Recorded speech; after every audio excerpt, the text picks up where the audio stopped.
하나님 아버지 감사합니다. 주님의 선하신 손길 가운데 여기까지 우리 삶을 이르게 해주셔서 감사합니다. 오늘도 주의 말씀을 따라 주님 안에서 이 하루를 걷고자 합니다. 주께서 부르신 새로운 삶, 예수님 안의 삶을 주의 말씀을 따라 걷고자 합니다. 주께서 말씀하시옵소서. 보는 눈과 듣는 귀와 깨닫는 마음을 허락하시고 진리를 온전히 하나님 마음속에 담으신 그대로 품으신 그대로 우리의 속사람에게 감각되도록 보여주시옵소서. 듣게 하옵소서. 낫게 하옵소서. 그래서 이 진리와 함께 오늘 하루 주님과 선한 동행하시고 이 하루를 하나님의 나라로 사는 우리이도록 인도해 주시옵소서. 의지하오며 예수님 이름으로 기도합니다. 아멘. 오늘은 사무엘 상서 19장에서 21장까지 말씀 함께 읽습니다. 사울과 다윗의 비교 대조되는 내용으로 현재 우리가 만나고 있습니다. 사울이 왜 하나님께서 후회하시는 왕이 되었는지 우리는 말씀을 통해 확인했습니다. 그리고 다윗이라는 사람을 하나님께서 부르셨습니다. 이제 그가 그래도 다윗이 왜 하나님 마음에 합한 사람이지? 하는 거에 대한 그의 이제 행적들을 함께 살펴가고 있습니다. 두 사람을 비교 대조해 가면서 오늘 우리 자신은 또한 하나님 앞에서 어떠한 사람인지도 함께 살펴보아야 될 것입니다. 사무엘상서 19장입니다. 사울이 그의 아들 요나단과 그의 모든 신하에게 다윗을 죽이라 말하였더니 사울의 아들 요나단이 다윗을 심히 좋아하므로 그가 다윗에게 말하여 이르되 내 아버지 사울이 너를 죽이기를 꾀하시느니라. 그러므로 이제 청하노니 아침에 조심하여 은밀한 곳에 숨어 있으라. 내가 나가서 내가 들에서 내 아버지 곁에 서서 내 일을 내 아버지와 말하다가 무엇을 보면 내게 알려주리라 하고 요나단이 그의 아버지 사울에게 다윗을 칭찬하여 이르되 원하건대 왕은 신하 다윗에게 범죄하지 마옵소서. 그는 왕께 득죄하지 아니하였고 그가 왕께 행한 일은 심히 선함이니이다.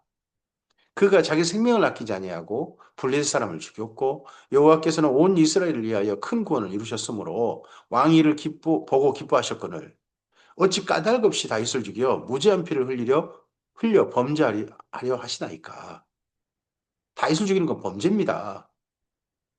하고 그의 아들 요나단이 사울에게 직언을 합니다. 사울이 요나단의 말을 듣고 맹세하되 여호와께서 살아계심을 두고 맹세하거니와 그가 죽임을 당하지 아니하리라. 성경 곳곳에요. 여기 사무엘상서 곳곳에 사울이 맹세하고 이게 나옵니다. 근데 그 맹세가 헛맹세예요. 간 데마다 맹세가 이상하게 습관적인 맹세인지 또 진짜 악령이 그를 지배할 때와 맨정신일 때가 조금 다른 건지 하여튼 요나단이 이렇게 맹세까지 하면서 이 맹세를 헌시자같이 버립니다. 요나단이 다윗을 불러 그 모든 일을 그에게 알리고 요나단이 그를 사울에게로 인도하니 그가 사울 앞에 전과 같이 있었더라. 다윗이 또 사울에게 쫓겨서 죽임당할 위기였는데 물론 창을 던졌죠. 두 번이나 죽여버리려고. 근데 그 이후 요나단의 중재 덕분에 다시 사울 왕가의 한 일원으로 다윗은 살게 됩니다. 다윗이 그래도 사이 아닙니까? 장인어른과 사이죠. 전쟁이 다시 있으므로 다윗이 나가서 블레셋 사람들과 싸워 그들을 크게 쳐 죽임에 그들이 그 앞에서 도망하니라. 또 전쟁이 있어서 다윗이 나가서 싸워서 큰 전과를 얻었습니다. 대승을 얻은 거죠. 그렇게 왔을 때 다윗이 제발 전쟁터에 죽어라 죽어라 아마 했을 사람이 사울 같습니다. 그래서 그 다음 행동 보면 사울이 손에 단창을 가지고 그의 집에 앉았을 때에 여호와께서 부리시는 악령이 사울에게 접하였으므로 사울이 손으로 수금을 탈 때 다윗이 더 승승장구하고 더 잘 나가면 이때 사울의 마음은 조급해지고 그에게 수많은 번뇌가 찾아오고 그 번뇌를 틈타서 또 악령이 그를 지배하고 그러다 보면 다윗을 향한 적개심만 가득한 정상적이지 않는 상태로까지 가는 모양입니다. 사울이 단창으로 다윗을 벽에 박으려 하였으나 그는 사울의 앞을 피하고 사울의 창은 벽에 박히는지라. 다윗이 그 밤에 도피함에 사울 앞을 피했어요. 그대로 있으면 또 창 던질 거 아닙니까? 뭐 수금 타지 못하고 피했습니다. 이전에는 수금을 타면 좀 가라앉기라도 했는데 이제는 수금을 타도 이렇게 되는 겁니다. 사울이 전령들을 다윗의 집에 보내어 그를 지키다가 아침에 그를 죽이게 하려 한지라. 사울이 이번엔 반드시 죽인다. 이 다윗의 집이 자기 딸 미갈의 집이기도 하죠. 다윗의 아내 미갈이 다윗에게 말하여 이르되 당신이 이 밤에 당신의 생명을 구하지 아니하면 내일에는 죽임을 당하리라 하고 미갈이 다윗을 창에서 달아내림에 그가 피하여 도망하니라. 미갈이 우상을 가져다가 침상에 누이고 염소 털로 엮은 것을 그 머리에 씌우고 의복으로 그것을 덮었더니 사울이 전령들을 보내어 다윗을 잡으려 하매 미갈이 이르되 그가 병들었느니라. 침실에 들어오지 못하게 미갈이 막은 거겠죠. 집 밖에 지키고 있다 집 안에 들어왔을 때 침실에는 못 들어가게. 근데 그 침실에 누워 있는 것도 다윗이 아니었다는 거죠. 이 우상을 어디서 미갈이 가졌는지 모르겠어요. 미갈이 평소 우상을 좋아했을까요? 사울이 또 전령들을 보내어 다윗을 보라 하며 이르되 그를 침상째로 내게로 들고 오라. 내가 그를 죽이리라. 어떻게 이번에 죽이라. 전쟁이 큰 대승을 거두고 돌아온 자기 사이를 죽여버리려고 하는 거. 이거, 이거 정상 아니죠. 전령들이 들어가 본즉 침상에는 우상이 있고 염소 털로 엮은 것이 그 머리에 있었더라. 사울이 미갈에게 이르되 너는 어찌하여 이처럼 나를 속여 내 대적을 놓아 피하게 하였느냐. 미갈이 사울에게 대답하되 그가 내게 이르기를 나를 놓아 가게 하라. 어찌하여 나로 너를 죽이게 하겠느냐 하더이다 하니라. 이런지 알았죠. 음. 미갈이 스스로 피하게 해놓고는 또 말은 또 이렇게 했습니다. 다윗이 도피하여 라마로 가서 사무엘에게 나아가서 사울이 자기에게 행한 일을 다 전하였고 사울과 사무엘이 나엿으로 가서 사니라. 라마 나엿. 나요스는 무슨 그 어디 올 때 파수대 비슷한 그런 곳이라고 합니다. 그러니까 라마라고 하는 이 라마다임 소빔 거기 입구에 이런 파수대 같은 것도 만들어진 것 같습니다. 사무엘이 그곳에서 이제 살다 보니까 아무리 봐도 라마라임 소빔을 성벽도 쌓고 어, 밖에서 누가 쳐들어올 때를 대비해서 그런 도시 규모로 이곳을 좀 만들었던 것 같습니다. 그래서 라마나옅 거기는 딴 데가 아닙니다. 거기 라마다임 소금에 있는 데입니다. 어떤 사람이 사울에게 전하여 이르되 다윗이 라마나옅에 있더이다 하매 사울이 다윗을 잡으러 전령들을 보냈더니 그들이 선지자 무리가 예언하는 것과 사무엘이 그들의 수령으로 선 것을 볼 때에 하나님의 영이 사울의 전령들에게 임하며 그들도 예언을 한지라. 어떤 사람이 그것을 사울에게 알림해 사울이 다시 다른 전령들을 보냈더니 그들도 예언을 했으므로 사울이 세 번째 다시 전령들을 보냈더니 그들도 예언을 한지라. 어떤 사람들이 예언을 했다 하는 표현이 구약 성경에 몇 군데 나옵니다. 근데 그 나온 게 첫 번째는 어, 모세 때죠. 모세 때 70명의 그 장로들이 예언을 했다 하는 게 나오고 여기 또 사무엘 때도 예언을 했다. 이런 내용들이 나옵니다. 이에 사울도 라마로 가서 세구에 있는 큰 우물에 도착하여 물어 이르되 사무엘과 다윗이 어디 있느냐? 어떤 사람이 이르되 라마 나이옷에 있나이다. 사울이 라마 나이옷으로 가니라 하나님의 영이 그에게도 임하시니 하나님의 영이 악령이 아니고 이번에는 하나님의 영이 그에게 임하시니 그가 라마 나이옷에 이르기까지 걸어가며 예언을 했습니다. 그가 또 그의 옷을 벗고 사울 앞에서 예언을 하며 하루 밤낮을 벗은 몸으로 누웠더라. 그러므로 속담에 이르기를 사울도 선지자 중에 있느냐 하니라.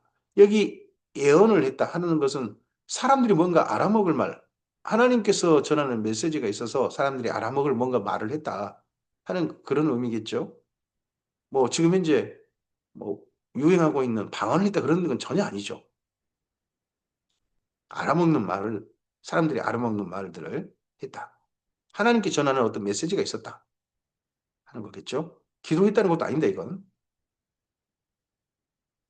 사무엘상서 10장입니다. 다윗이 라마나요스로 도망하여 요나단에게 이르되 거기 있다가는 또 라마나요에 있다가는 사무엘도 위험할 수도 있고 또 사울이 또 이 이후에 기어이 다윗을 잡아 죽이려고 할 테니까 다윗은 그 피해서 요나단에게 갔습니다. 다윗이 점점 행보가 어려워지고 있습니다. 내가 무엇을 하였으며 내 죄악이 무엇이며 내 아버지 앞에서 내 죄가 무엇이기에 그가 내 생명을 잡느냐. 요나단이 그에게 이르되 결단코 아니라 내가 죽지 아니하리라. 내 아버지께서 크고 작은 일을 내게 알리지 아니하고는 행하지 아니하나니 내 아버지께서 어찌하여 이 일은 내게 숨기리요 그렇지 아니하니라. 다시 또 맹세하여 이르되 내가 내게 은혜 받은 줄을 내 아버지께서 밝히 알고 스스로 이르기를 요나단이 슬퍼할까 두려운즉 그에게 이것을 알리지 아니하리라 하니라. 이게 진실이겠죠. 그러나 진실로 여호와의 살아계심과 내 생명을 두고 맹세하노니 나와 죽음 사이는 한 걸음 뿐이니라. 백척간다. 정말 한 걸음 사이뿐이다. 요나단이 다윗에게 이르되 내 마음의 소원이 무엇이든지 내가 너를 위하여 그것을 이루리라. 다윗이 요나단에게 이르되 내일은 초하루인즉 한 달의 시작 내가 마땅히 왕을 모시고 앉아 식사를 하여야 할 것이나 아마 매월 첫날은 그 사울의 가족 전체가 모여서 식사를 했던 것 같습니다. 나를 보내어 셋째 날 저녁까지 들에 숨게 하고 내 아버지께서 만일 나에 대하여 자세히 묻거든 그때 너는 말하기를 다윗이 자기 성읍 베들레헴으로 급히 가기를 내게 허락하라 간청하여 싸우니 이는 온 가족을 위하여 거기서 매년제를 드릴 때가 되민이다 하라. 그의 말이 좋다 하면 내 종이 평안하려니와 그가 만일 노하면 나를 해하려고 결심한 줄을 알지니 그런즉 바라건대 내 종에게 인자하게 행하라. 다윗은 요나단에게 자신을 종이라고 표현합니다. 내 종, 내 종. 요나단과 다윗 사이의 나이 차이는 제법 나는 걸로 알려져 있습니다. 그리고 요나단이 훨씬 형이죠. 나이가 많고요. 다윗은 나이가 훨씬 더 어리다 하는 걸로 일반적으로 그렇게 우리에게 그렇게 이해되고 있습니다. 내가 내 종에게 여호와 앞에서 너와 맹약하게 하였음이니이다. 그러나 내게 죄악이 있으면 내가 친히 나를 죽이라. 나를 내 아버지에게로 데려갈 이유가 무엇이냐 하니라. 요나단 이르되 이 일이 결코 내게 일어나지 아니하리라. 음. 다윗은 자기를 요나단에게 말할 때 내 종이라고 부르고 요나단은 다윗에게 너라고 그냥 표현합니다. 내 아버지께서 너를 해치려 확실히 결심한 줄 알면 내가 내게 와서 그것을 내게 이르지 아니하겠느냐 하니 다윗이 요나단에게 이르되 내 아버지께서 혹 엄하게 내게 대답하시면 누가 그것을 내게 알리겠느냐 하더라. 요나단이 다윗에게 이르되 오라 우리가 들로 가자 하고 두 사람이 들로 가니라. 요나단이 다윗에게 이르되 이스라엘 하나님 여호와께서 증언하시거니와 내가 내일이나 모레 이맘때에 내 아버지를 살펴서 너 다윗에 대한 의향이 선하면 내가 사람을 보내어 내게 알리지 않겠느냐. 그러나 만일 내 아버지께서 너를 해치려 하는데도 내가 이 일을 내게 알려주어 너를 평안히 가게 하지 아니하면 여호와께서 나 요나단에게 벌을 내리시고 또 내리시기를 원하노라. 여호와께서 내 아버지와 함께 하실 것 같이 너와 함께 하시기를 원하노니 너는 내가 사는 날 동안에 여호와의 인자심을 내게 베풀어서 나를 죽지 않게 할 뿐 아니라 도리어 죽일 힘을 가진 이는 요나단은 다윗이라고 말합니다. 흔히 말해서 개인 전투력이 요나단은 이미 다윗에게 훨씬 더 약해졌는지도 모릅니다.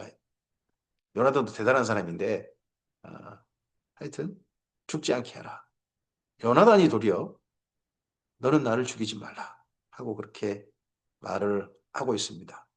어떻게 보면 다윗과 사울 사이에 마지막 이 사이를 장인과 사이사이로 살 수 있도록 두 사람 사이를 중재할 수 있는 마지막 역할은 요나단이 있는 모양입니다. 미갈도 아니고요.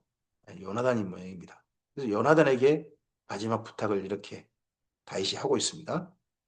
요나단은 기꺼이 그렇게 하겠다고요. 여호와께서 너 다윗의 대적들을 지면에서 다 끊어버리신 때에도 너는 내 인자함을 내 집에서 영원히 끊어버리지 말라 하고 요나단은 이 이후에 벌써 왕이 자기가 아니라 다윗이겠다 하는 그런 의미심장한 말들을 하고 있습니다. 이 이후에 다윗이 도망칠 때도 와서 그런 말을 하죠. 이에 요나단이 다윗의 집과 언약하기를 여호와께서 다윗의 대적들을 치실지어다 하니라. 다윗에 대한 요나단의 사랑이 그를 다시 맹세하게 하였으니 이는 자기 생명을 사랑함 같이 그를 사랑함이었다. 그러니까 다윗도 요나단을 좋아했겠죠. 하지만 정말 순전하게 좋아했던 소위 말해 브로맨스 그런 사람은 요나단이었던 모양입니다. 그래서 다윗과 요나단은 우리 그렇게 표현하십니다만 실제로는 요나단과 다윗이라고 해야 되죠. 다윗을 중요시해서 앞에 갔습니다만 요나단이 나이가 훨씬 많고요. 다윗은 동생이고 또 더 사랑한 사람은 순전하게 사랑한 사람들은 사랑한 사람은 요나단이다 하고 그렇게 또 봐야 될 것 같습니다. 요나단이 다윗에게 이르되 내일은 초하루인즉 내 자리가 빔으로 내가 없음을 자세히 물으실 것이라. 너는 사흘 동안 있다가 빨리 내려가서 그 일이 있던 날에 숨었던 곳에 이르러 에셀바위 곁에 있으라. 내가 관역을 쏘려함 같이 화살 셋을 그 바위 곁에 쏘고 아이를 보내어 가서 화살을 찾으라 하며 내가 짐짓 아이에게 이르기를 보라 화살이 내 앞쪽에 있으니 가져오라 하거든 너는 돌아올지니 여호와께서 살아계심을 두고 맹세하노니 내가 평안 무사할 것이요. 아마 이 에셀바위 근처라는 곳 근처에서 어, 연하단과 다윗이 평소 활 쏘면서 시간을 보냈던 그런 곳이 아닐까 싶습니다.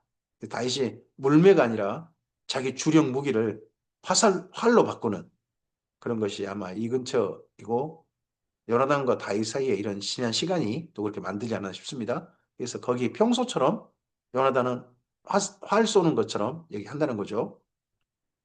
만일 아이에게 이르기를 보라 화살이 내 앞쪽에 있다 하거든 내 길을 가라 여호와께서 너를 보내셨음이니라 너와 내가 말한 일에 대하여는 여호와께서 너와 나 사이에 영원토록 계시느니라 하니라.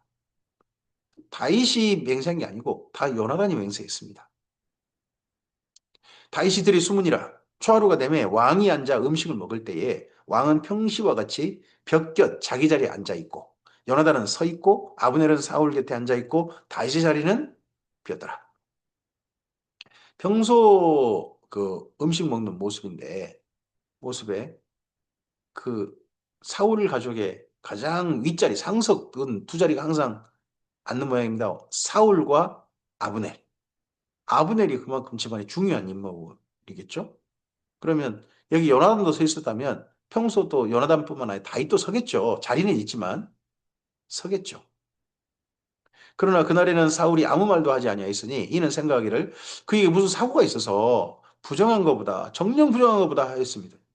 사울은 좀 이상합니다.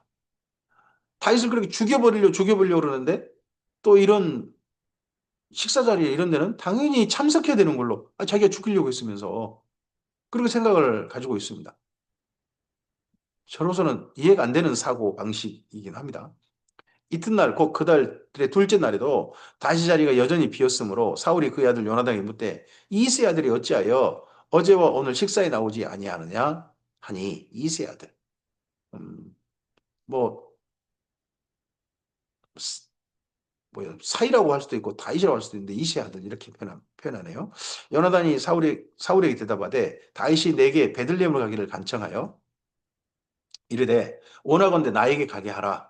우리 가족이 그 성읍에서 제사할 일이 있으므로 나의 형이 내게 오기를 명령하였으니 내가 내게 사랑을 받거든 내가 가서 내 형들을 보게 하라 하였으므로 그가 왕의 식사 자리에 오지 아니하였나이다 하니 라마나요스에서 피해서 그 다음 왔다가 베들레헴으로 갔다 하는 식으로 일단 행적을 그렇게 사울에게 말하니까 사울이 요나단에게 화를 내며 그에게 이르되 폐역 무도한 계집의 소생아 자기 아들을 폐역 무도한 계집의 소생아 내가 이세 아들을 택한 것이 내 수치와 내 어미의 벌거벗은 수치가 됨을 내가 어찌 알지 못하랴 집안 망신이다 네가 이런 행동한 게 이세 아들이 이 땅에 사는 날 동안은 너와 내 나라가 든든히 서지 못하리라 사울은 이 다음에 자기 왕위를 요나단에게 물려주고 싶어 하는 게 분명합니다. 근데 요나단이 왕위를 계승하려고 할 때 최고의 정적은 다윗이라는 거죠. 이런 생각 집착이 또 악령에 휘둘리게 되는 그런 게 또 있는 것 같습니다. 내 사람은 세우고 싶고 저 사람에 대한 두려움과 대적의식이 강해지고 거기 악령이 역사하고 말이죠. 그런 적 이제 사람을 보내어 그를 내게로 끌고 오라. 그는 죽어야 할 자이니라 한지라. 요나단이 그의 아버지 사울에게 대답하여 이르되 그가 죽을 일이 무엇이니까 무엇을 행하였나이까. 무엇을 행해서 죽이려고 한 게 아니죠. 사울은 자기 아들 장래에 방해된다는 거죠. 그게 죄죠. 사울에게는. 사울이 요나단에게 단창을 던져 죽이라니. 요나단에게도 단창을 던지려고 했어요. 던졌던 모양이죠. 던져 죽이려 한지라. 요나단이 그의 아버지가 다윗을 죽이기로 결심한 줄 알고 심히 노하여 식탁에서 떠나고 그 달의 둘째 날에는 먹지 아니하였으니 이는 그의 아버지가 다윗을 욕되게 하였으므로 다윗을 위하여 슬퍼함이었더라. 아버지의 이제 마음속에 다윗을 향한 일말의 배려심도 없는 거죠. 반드시 죽여야 된다. 한쪽 확실히 된 것 같습니다. 이렇게 사울이 한 데는 사울 주변에 부추기는 사람들이 또 있었다는 겁니다. 부추기는 사람들. 아브넬도 그 중에 한 사람이 있는지 모르겠습니다. 다윗을 죽이려고 하는 사울 주변 사람들. 이에 대한 시편이 곳곳에 있습니다. 아침에 요나단이 작은 아이를 데리고 다윗과 정한 시간에 들러 나가서 아이에게 이르되 달려가서 내가 쏘는 화살을 찾으라 하고 아이가 달려갈 때 요나단이 화살을 그의 위로 지나치게 쏘니라. 아이가 요나단이 쏜 화살이 있는 곳에 이를 즈음에 요나단이 아이 뒤에서 외쳐 이르되 화살이 내 앞쪽에 있지 아니하냐 하고 요나단이 또 아이 뒤에서 또 외치되 지치 말고 빨리 다름질하라 하매 요나단의 아이가 화살을 주어가지고 주인에게 돌아왔으나 이상의 이 들판에서 이런 화살 쏘고 가져오고 하는 행동에 그 옆에 심부름하는 그 아이는 수종드는 그 아이는 아이라고 표현됐습니다만은 젊은이겠죠. 40이 안 된 젊은이. 그는 이게 무슨 의미인지 몰랐겠죠. 그 아이는 아무것도 알지 못하고 요나단과 다윗만 그 일을 알았더라. 숨어있던 다윗은 그게 무슨 말인지 더 이상 사울 곁에 머물 수 없구나. 이제는 도망쳐야 되는구나. 다윗이 그의 무기를 아이에게 주며 이르되 이것을 가지고 성읍으로 가라 하니 아이가 가매 다윗이 곧 바위 남쪽에서 일어나서 땅에 엎드려 3번 절한 후에 서로 입맞추고 같이 울되 다윗이 더욱 심하더니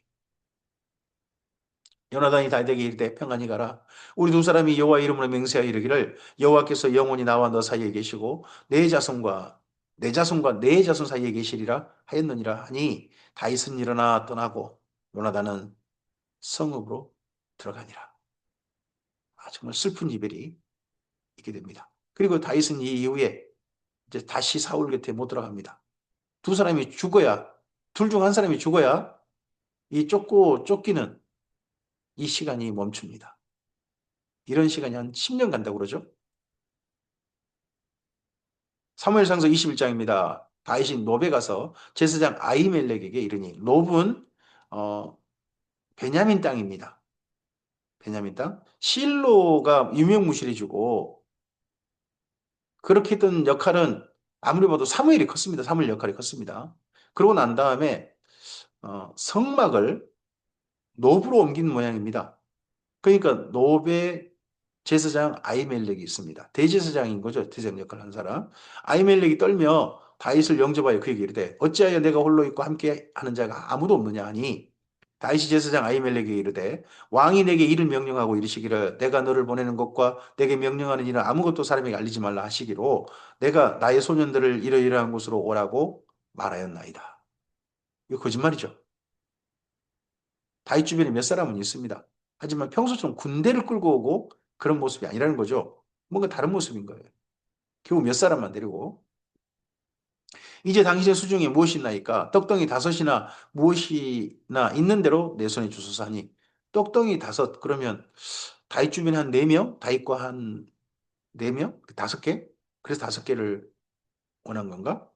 한 생각도 해봅니다. 하니 제사장이 다윗에게 대답하여 이르되 보통 떡은 내 수중에 없으나 거룩한 떡은 있나니 이 그 소년들이 여자들을 가까이만 하지 아니하였으면 주리라 하는지라. 다윗이 제사장에게 대답하여 이르되 우리가 참으로 3일 동안이나 여자를 가까이 하지 아니하였나이다. 내가 떠난 길이 보통 여행이라도 소년들의 그릇이 성결하겠거든. 하물며 오늘 그들의 그릇이 성결하지 아니하겠나이까.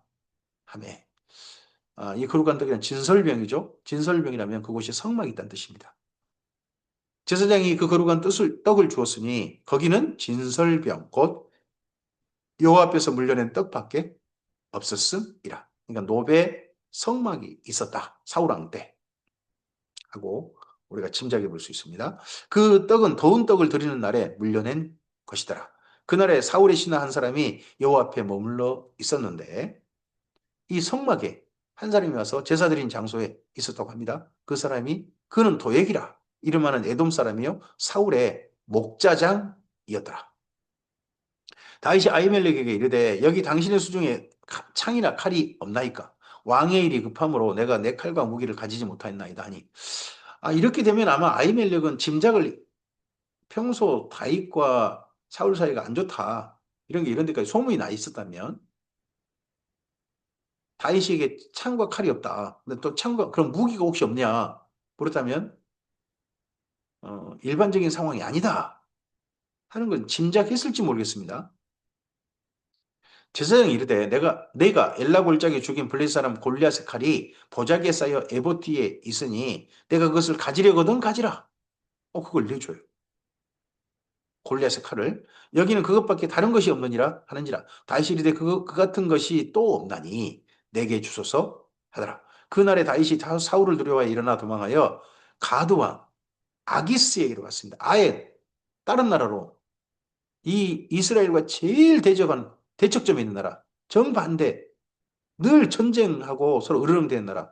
좀 전까지 다윗이 가서 그 쳐 죽였던 저 군대 전투에서 대승을 거두었던 표피 200개는 잘라오기도 하고 그랬던 나라. 블레셋으로 망명을 했습니다.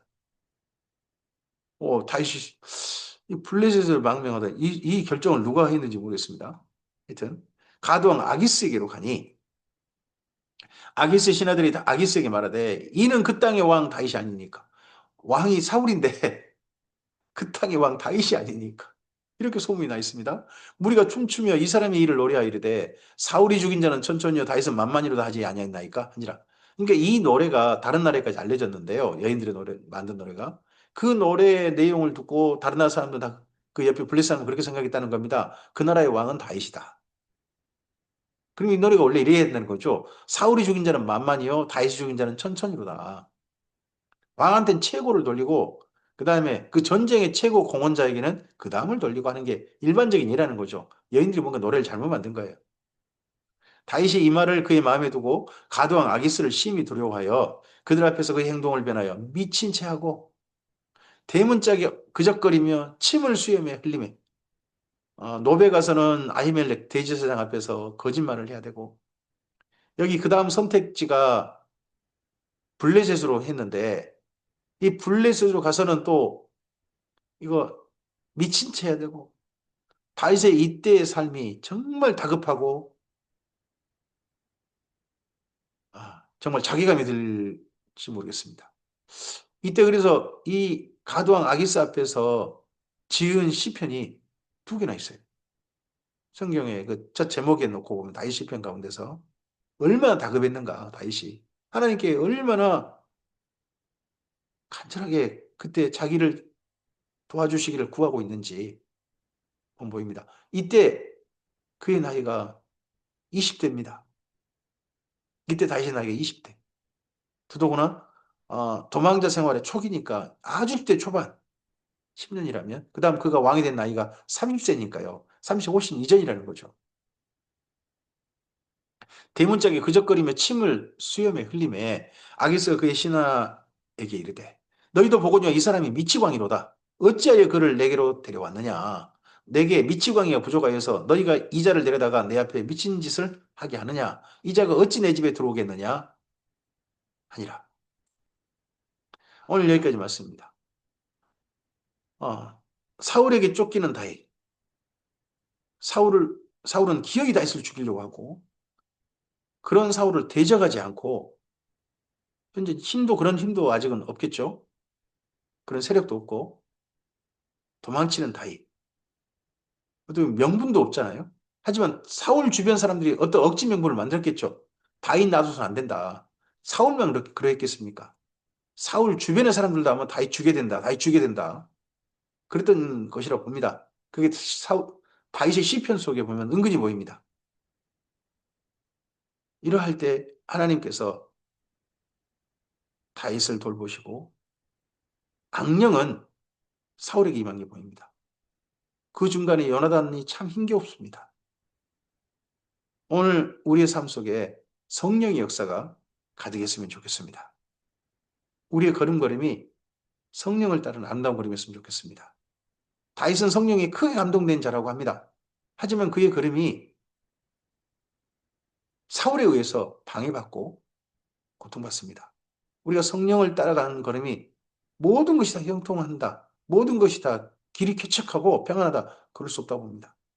방해받고 도리어 악한 영에 휘둘리는 사람들에 의해서 크게 위협당할 수도 있다고 생각합니다. 그러할 때 우리의 행보를 어떻게 걸어갈 것이냐 하는 것은 이 다윗의 행보를 통해서 우리에게 좀 성경은 말씀하고 있다고 봅니다. 이새의 아들 다윗을 만나니 하나님 마음이 합한 자라. 그가 도망자 생활을 어떻게 해가는지 억울한 생활 아닙니까? 그 억울한 시간을 어떻게 한 걸음 한 걸음 나아가는지를 우리는 봐야 됩니다. 초반기, 도망자의 초창기에 다윗은 정말 힘겹습니다. 라마나이스로 도망쳤다가 그리고 또 요나단에게 도움을 청했다가 노베 갔다가 또 그리고 심지어 좀 전에 얘기했던 블레셋 나라로 갔다가 정말 힘겹습니다. 그런 시간을 다윗은 견뎌냈습니다. 오늘 우리들도 우리의 억울한 상황이 있다 할지라도 잘 견뎌내고 하나님의 진리 안에서 이르게 하시는 아름다운 자리에 다윗을 모범 삼아서 함께 성령님과 함께 잘 걸어갔으면 좋겠습니다. 이 하루 주의 영이 우리의 삶을 진리 가운데서 바른 길로 인도하시고 또한 우리는 그 길을 한결같이 꿋꿋하게 걸어가는 이 하루 되기를 바랍니다. 주의 도우심이 함께 하시길 바랍니다. 감사합니다.